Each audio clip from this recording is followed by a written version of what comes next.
आज ओबीसी नेत्यांची सर्व बैठक घेणार आहात. काय नेमकं पुढची दिशा, कसं नियोजन आहे? आणि की आता ह्या कालच्या सगळ्या प्रकारानंतर राज्यभरातून अनेक ओबीसी, मागासवर्गीय, इतर मागासवर्गीय आणि दलित आणि आदिवासी त्यांचेसुद्धा जे आहेत काही मेसेज येत आहेत की हे नक्की काय आहे आणि मग आता पुढे काय करायचं.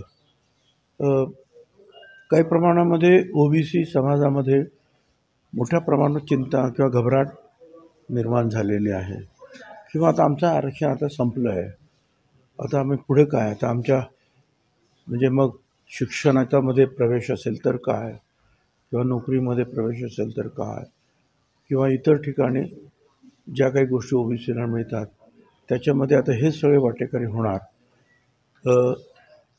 त्याचबरोबर ग्रामपंचायत, पंचायत समिती, जिल्हा परिषदेला कुठेतरी एखाद दुसरा निवडून येत होता ते सुद्धा आमचं जाणार.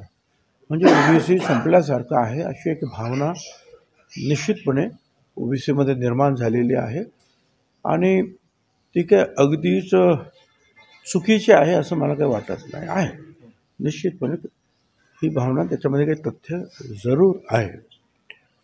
आणि एकीकडे बॅकडोरने सर्वच मराठा समाजाला ओबीसी म्हणजे कुणबी सर्टिफिकेट द्यायचं आणि ओबीसीत घ्यायचं, आणि दुसरीकडे मात्र जे आहे 3 न्यायमूर्तींची कमिटी नेमून क्युरेटिव्ह पिटिशनमध्ये काय करायला पाहिजे त्याची कारवाई करायची. आणि त्याचबरोबर जे आता एक आयोग त्यांनी तो नवीन तयार केलेला आहे, कारण जुने जे होते आयोगातले सगळे ओबीसीचे लोक त्यांनी तर ह्या किंवा त्या कारणामुळे किंवा कशामुळे ते राजीनामा त्यांनी दिलेला आहे, आणि सगळे नवीन लोक त्यांनी जे भरलेले त्यांना हवे ते, आणि त्यांच्याकडून आता जे एक सर्वेक्षण त्यांनी ते सुरू केलेलं आहे आणि प्रचंड पैसासुद्धा निर्माण झालेला आहे. आणि आपल्याला माहिती आहे की सर्व सरकारी कर्मचाऱ्यांना त्यांनी कामाला लावलेलं आहे. ते कशासाठी, तर मराठा हे मागासवर्गीय आहे हे सिद्ध करणारा डाटा त्यांना सुप्रीम कोर्टापर्यंत न्यायचा आहे.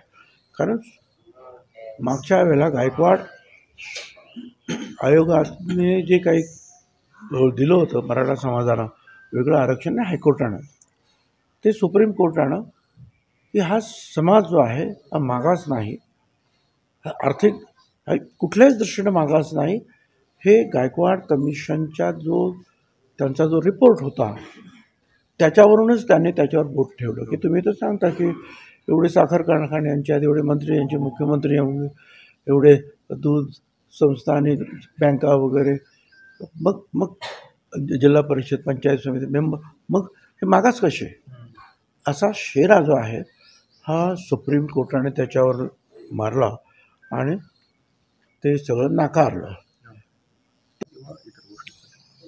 मी तर पहिल्यापासून म्हणालो की तामिळनाडू इतर ठिकाणी जर वाढवलं जात आहे, आणि आता सुद्धा 10% त्यांनी वाढवलंच आहे EWSमध्ये. मग यांना पाहिजे तर यांना पण द्या. बरं, आता हे EWS जे त्यांनी वाढवलं 10%, कदाचित तो आंतरिक हेतू हा असावा की महाराष्ट्रामध्ये मराठा, गुजरातमध्ये पटेल, पुढे जाट किंवा काय ते राजस्थानमध्ये गुर्जर असतील किंवा आंध्र प्रदेश कापू वगैरे असे जे काही समाज आहेत त्यांना शांत करण्यासाठी हे 10% काढले असं मला स्वतःला वाटतं. आणि हे खरंच आहे. कशावरून, तर बाकीच्या सगळ्या ठिकाणचे पटेलांपासून गुर्जर, जाट सगळ्यांचे आंदोलन थांबले, आणि महाराष्ट्रामध्ये सुद्धा सरकारने जाहीर केलं की या 10% आरक्षण जे EWS त्याच्यामध्ये 85% मराठा समाजानेच त्याचा फायदा घेतलेला आहे. म्हणजे यांनी मग शांत बसायला पाहिजे होतं, पण ते शांत न होता वेगवेगळी आंदोलनं करतायत का, आणि हजारो गाड्यातून सगळी गरीब माणसं जे आहेत ते मोर्चा घेऊन मुंबईला येतात. असं आहे की ज्यांना वाटतं ते मदत करतील, काय शांत राहून मदत करतील, काय वेगवेगळ्या पद्धतीनं मदत करतील, काय विरोधसुद्धा करतील. आणि ते प्रत्येक पक्षामध्ये एक लक्षात ठेवा, ही भावना काँग्रेसमध्ये सुद्धा आहे, भाजपमध्ये सुद्धा आहे, सर्वच पक्षामध्ये, शरद पवार साहेबांच्या काँग्रेसमध्ये सुद्धा आहे ही भावना, की काहींचा पाठिंबा आहे, काहींचा विरोध आहे. मग काय करायचं? त्यावेळी मागे आपल्या सभा झाल्या, इतर नेत्यांनी पाठ फिरवली, ही एकजूट कमी दिसते ओबीसी मध्ये. मला काही कल्पना नाही, कारण त्यांनी ज्या पहिल्या मिटिंगमध्ये जाहीर सभेत अतिशय जोरदार भाषण करून, म्हणजे जवळपास की पक्ष राहू द्या बाजूला, पण समाज म्हणून आपण हा समोरचा जो पिवळा झेंडा जो आहे, ध्वज, तो हातात घेऊन लढूया, अशा प्रकारे त्यांचं भाष्य झालं. मला कल्पना नाही, पण दुसऱ्या दिवशी ते अचानक बदलले. ठीक आहे, त्यांच्यावर काही प्रेशर आलं असेल किंवा कोणी आणखीन समजावलं असेल, पण मनातून ते जे आहेत ते ओबीसीसाठी त्यांना काम करायचं आहे एवढं मला माहिती आहे. त्याच्यामुळे मी त्यांना काही विरोध वगैरे काही करत नाही. मराठ्यांना फक्त आरक्षण, त्यामुळे मराठा बांधवांचे मन जिंकलं असं अनेक नेते म्हणतात. चांगली गोष्ट आहे ना, काय त्यांना जिंकल्याचा आनंद होतो आहे आणि ओबीसी समाजाला काहीतरी आमचं सगळं संपल्याचा आनंद, दुःख होत आहे. हा, आता प्रत्येकजण आपापली भावना व्यक्त करतो. साहेब, ही लढाई शेवटपर्यंत सुरू राहणार, कशा घ्यावं त्याबाबत आपण मार्गदर्शन करणार. नाही, आता मला अनेकांचं मार्गदर्शन येत आहे, वकिलांचं मार्गदर्शन येत आहे, अनेक हायकोर्टाने जे सगळे सोयऱ्यांच्या बाबतीमध्ये निर्णय दिलेले आहेत ते सुद्धा येत आहेत माझ्याकडे. त्या सगळ्यांचं जे आहे मिलाप करून, जे आहे एकत्रित करून आम्ही आमची भूमिका मांडू. मराठ्यांना फक्त आरक्षण मिळायचं दाखवण्यासाठी हा दुसरा प्रयत्न, म्हणजे एकीकडून सगळे मराठा समाज ओबीसीमध्ये टाकायची पण म्हणून, दुसरीकडून 3 न्यायमूर्ती आहेत, ते क्युरेटिव्ह पिटिशन वगैरे जे आहेत त्याचा अभ्यास करणार, तिसरीकडून हे जे सर्वेक्षण जे आहेत ते करून वेगळं परत मराठा समाजाला आरक्षण ते 12-15% द्यायचं आहे, त्याची तयारी करणार. म्हणजे सगळीकडे जे आहे एकतर्फीच कार्यवाही होताना आपल्याला दिसते. जर वेगळं मराठा आरक्षण आपल्याला द्यायचं आहे की ज्याला आमचा सपोर्ट आहे, किंवा क्युरेटिव्ह पिटिशन जे दाखल केलेलं आहे ते यशस्वी व्हावं म्हणून सुद्धा आमचा पाठिंबा आहे. मग हे जर आहे तर ह्या सगळ्या मराठा समाजाला कुणबी समाजामध्ये टाकण्याचं कारण काय?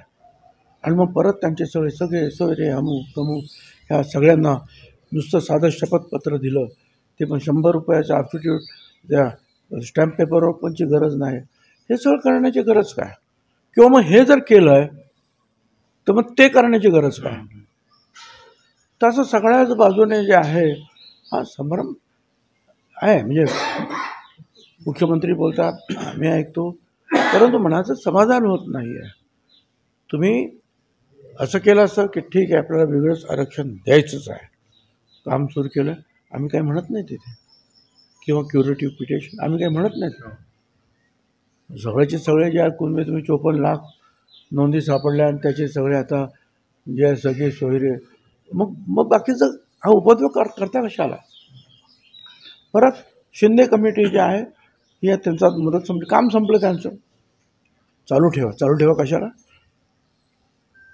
सुप्रीम कोर्टाचे जे मुख्य न्यायाधीश आहे त्यांचा पगार 2,80,000 रुपये आहे आणि यांचं 4.5 लाख रुपये प्रत्येकी, जे असं मला कळलं आहे. ते कशासाठी? बरं, ते तेवढेच नाही, त्यांच्या खाली तो स्टाफ असणार, काम करत असणार. कशासाठी? झालं ना तुमचं काम. तुम्ही अगोदर सांगितलं की त्या निजामशाहीमध्ये आमच्या ज्या नोंदी अडकलेल्या ते शोधा, ते शोध. मग म्हणाल मराठवाड्यामध्ये सगळ्यांना ते का, मग सगळ्या महाराष्ट्रामध्ये, मग सगळ्यांना ओबीसीमध्येच घ्या. हे सगळे जे हट्ट जे आहेत पुरवण्याचं काम सरकार करत आहे. ठीक आहे, लोकांची मागणी आहे, आपण त्यांना प्रतिसाद दिला पाहिजे, परंतु तो ज्याप्रमाणे आपण म्हणतो आहोत की आम्ही कुणावर अन्याय करणार नाही, म्हणजे 54 लाख जर जे नोंदी सापडल्या आणि त्याचे आणखी दुप्पट तिप्पट लोक ओबीसीत आले म्हणजे ओबीसीला धक्का लागणार नाही, ढकलून बुकलून बाहेर काढण्याचं काम आहे. नावाला ओबीसी आहे, परंतु त्याच्यामध्ये कुठलाही फायदा जो आहे ओबीसीला राजकीय असेल, शैक्षणिक असेल किंवा आणखीन काय असेल तो मिळणार नाही. बरं, ही सगळी मंडळी जी आहे, परत तुझं मराठा आरक्षण वेगळं दिलं इकडे पण मग तिकडे पण मग तिकडे पण, मग ते तुमचं ते सारथीमध्ये ते पण तिथेच, मग महाज्योतीमध्ये पण तेच. अरे आहे काय, काही कुठेतरी तुम्ही क्लॅरिटी देणार की नाही ओबीसी समाजाला? हा समाजसुद्धा मतदान करतो हे विसरता येत नाही आपल्याला. आणि मग काही लोक म्हणतात की तुम्ही दोन समाजामध्ये तेढ वाढवता. मला सांगा काय करायला पाहिजे, कुठे आम्ही चुकतो? तुम्ही कुठलं तरी एक बाजू धरून मराठा समाजाचे त्यांना न्याय द्या तुम्ही. तर सगळीकडूनच जर तुम्ही अशा रीतीने जर काही निर्णय झाले तर लोक प्रक्षुब्ध होणार. आणि त्यासाठी वेगवेगळे जे आहेत मेसेज आज मला कालपासून जे लोक बोलतात, मेसेज पाठवत आहेत, काय करायचं विचारत आहेत.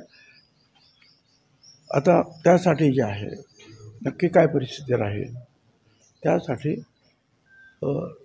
जे लोक आमच्याबरोबर, जे आम्हाला कल्पना आहे की ओबीसीमध्ये काम करत आहेत, सगळ्या लोकांना बोलवणं काही शक्य नाही कारण ती काही जाहीर सभा नाही आहे. पण त्यातले जे काही राजकारणात आहेत किंवा काही नुसतेच समाजकारणात किंवा काही वकील आहेत जे आम्हाला सपोर्ट करतात, त्यातल्या काही लोकांना जे आम्ही बोलून पुढे आपल्याला आणखी काय करता येईल त्याची आम्ही चर्चा संध्याकाळी करणार आहोत. सर पण केंद्र सरकारची काही सुनील तटकरे असं म्हणताय की ही भूमिका भुजबळ साहेबांची आहे, पक्षाची नाही. पक्षाचं नसेल, छगन भुजबळची आहे ना, बस. ही भूमिका छगन भुजबळची आहे. काय ती कुणाला पटो न पटो, मला त्याची काही कर्तव्य नाही.